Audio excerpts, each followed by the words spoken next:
Today we got a brand new 2026 Mack MD6. This is a non-CDL truck. Has a Cummins ISV engine in it with the Allison transmission. This one has an 18-foot Marion dry van body.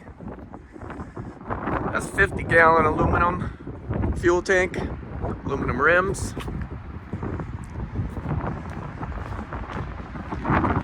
This is forklift capable. Has 2 motion sensor LED lights, 2 rows of E-trac.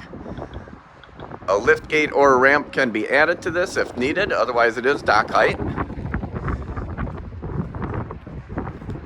We'll take a peek on the inside here. We got seating for 3. Has a backup camera.